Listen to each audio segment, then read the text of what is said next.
First of all, welcome to a seminar on recycling. I appreciate Lisa Campbell of Great Basin College of helping set this up, that we might have some resources available to the community that otherwise wouldn't be available. We've tried recycling in the past and it hasn't gone very far, but hopefully we'll learn some things tonight that we can take to the community to improve our recycling capabilities here, at least in the long term. For those of you that don't know, my name is Ken Hladek. In addition to an instructor at Great Basin College, I am now the representative of Recology here in Winnemucca. And we have with us a couple guests from San Francisco Recology that have been involved in recycling and using diversion as a means of assisting communities. And so we are going to hear from them and we'll have a discussion. Ramona Rayner is here, who has been involved in the local recycling. We had planned on having representatives from DeLong Construction that operate the local landfill, but they provided some brochures. They couldn't find someone that was available to come tonight to talk to us about what we're doing at our local landfill. And the Community Garden is another sponsor of this seminar, and within the 10 days that we set up their agreement to come and participate with us, a couple things have happened. First of all, the director of the Community Garden retired and is moving to California. And the Vista volunteers that they have working, the two of them who are going to participate with us tonight, both resigned. And so I have some information from the garden, but no actual live bodies to participate. So we can learn what the Community Garden is doing regarding recycling and composting. And so without further ado, Rachel, you've done this before, so if you could introduce yourself and provide us and lead us through the seminar. Sure.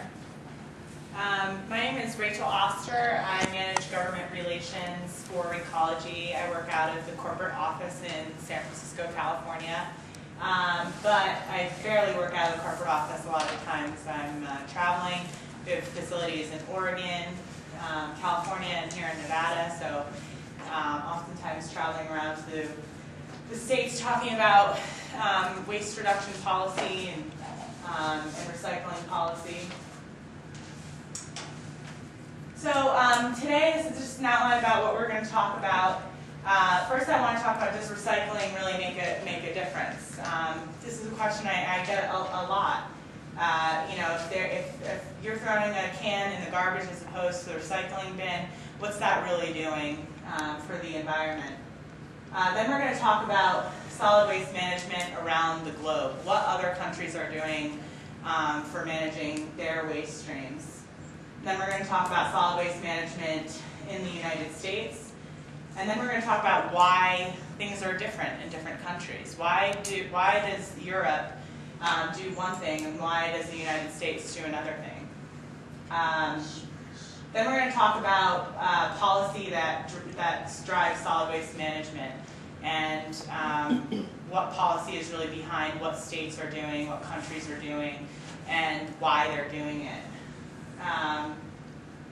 Then we're going to talk a little bit about what Recology is doing to help solve the problem and also what you can do to help. And if you don't mind, I'd probably sit down for some of those. Standing is difficult these days. Recycling help the environment. Recycling just one aluminum can saves enough energy to operate a TV for 3 hours. And last time I checked, the average person watches more than 3 hours of TV a day, unbelievably. So just one aluminum can do that. If we recycled all of the newspapers printed in the U.S. on a typical Sunday, we would save 550,000 trees, or about 26 million trees per year. And landfills are the largest source of anthropogenic methane emissions, accounting for 32% of the total U.S. methane emissions.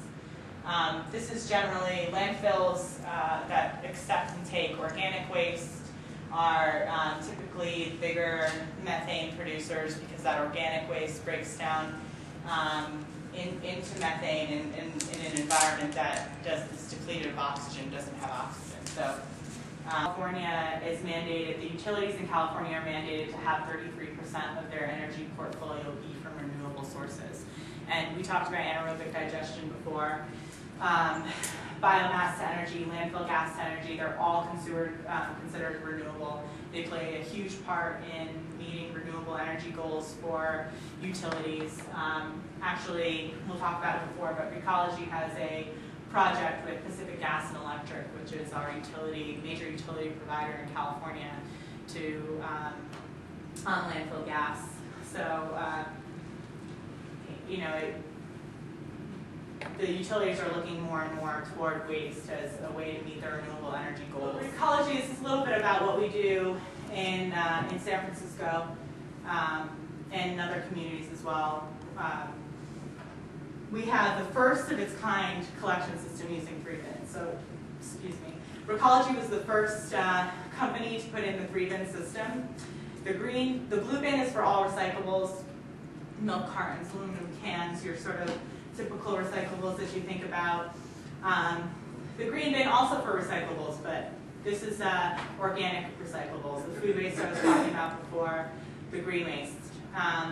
The black bin is for everything else that cannot be composted or recycled.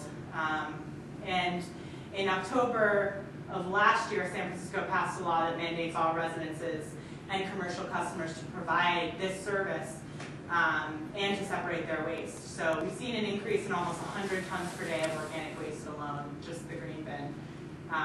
Really, again, policy makes a difference, mandating, we've seen huge drop-offs in the amount of stuff that we're collecting in the black bin that is no longer reusable.